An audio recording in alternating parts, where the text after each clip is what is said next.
Istri Johnny G. Plate dirundung duka sebelum suami jadi tersangka korupsi BTS. Berdasarkan hasil pemeriksaan pada hari ini, setelah kami evaluasi, kami simpulkan telah terdapat cukup bukti bahwa yang bersangkutan diduga terlibat di dalam peristiwa tindak pidana korupsi proyek pembangunan infrastruktur BTS 4G paket 1, 2, 3, 4, dan 5. Tentunya selaku pengguna anggaran dan selaku menteri. Atas hasil pemeriksaan tersebut, sehingga tim penyidik pada hari ini telah meningkatkan status yang bersangkutan setelah dari saksi menjadi tersangka.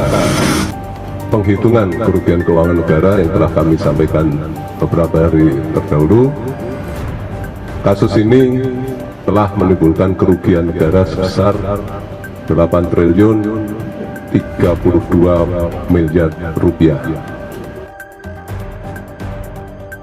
Ya, Johnny G. Plate seperti diketahui telah ditetapkan sebagai tersangka untuk kasus dugaan korupsi proyek BTS oleh Kejaksaan Agung Jakarta Selatan pada Rabu 17 Mei.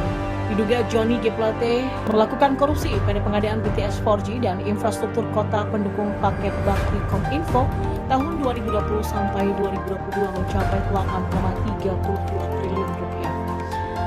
Ini dikatakan Kuntadi selaku Direktur Penyidikan Jaksa Agung Muda Pidana Khusus Kejagung Jakarta Selatan melansir dari Detik.com pada Rabu 17 Mei. Kejagung menjelaskan bahwa pihaknya menemukan cukup bukti mengenai keterlibatan Plate dalam proyek BTS. Oleh karenanya, mantan Menteri Komunikasi dan Informasi itu akan ditahan di Rutan Salemba Cabang Kejagung untuk 20 hari ke depan.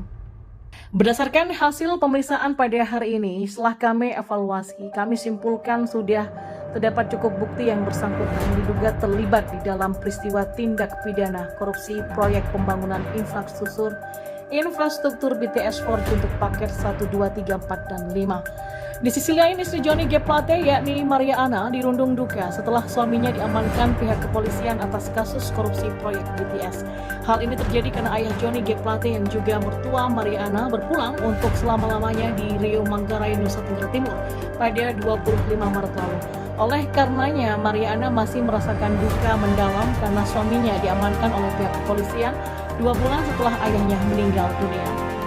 Ya, Menkominfo Johnny G. Plate menjadi tersangka baru untuk kasus dugaan korupsi penyediaan menara BTS dan infrastruktur pendukung 1, 2, 3, dan 4, 5 untuk Kementerian Kominfo tahun 2020 sampai 2022.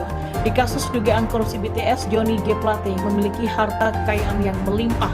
Dalam waktu 3 tahun, Johnny G. Plate yang merupakan politisi Partai Nasdem ini berhasil meningkatkan harta kekayaan dari 126 miliar menjadi 191 miliar rupiah. Dan merujuk dari LHKPN, Johnny G. Plate menyampaikan LHKPN terakhir kali Maret 2022 untuk periode laporan tahun 2021.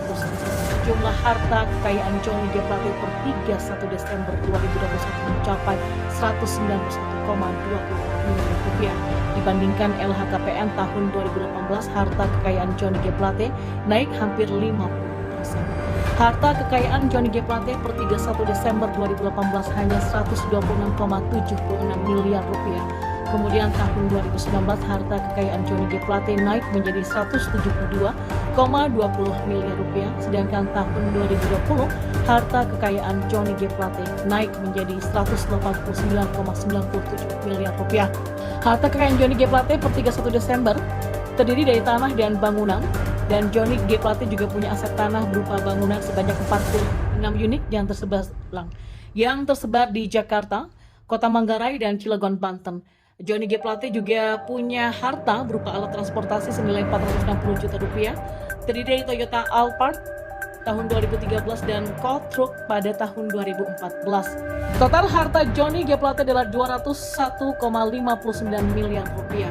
Sementara itu, saat duduk sebagai anggota DPR, Johnny G. Plate pada akhir tahun 2018 menyampaikan LHKPN dengan jumlah harta kekayaan 126,76 miliar rupiah.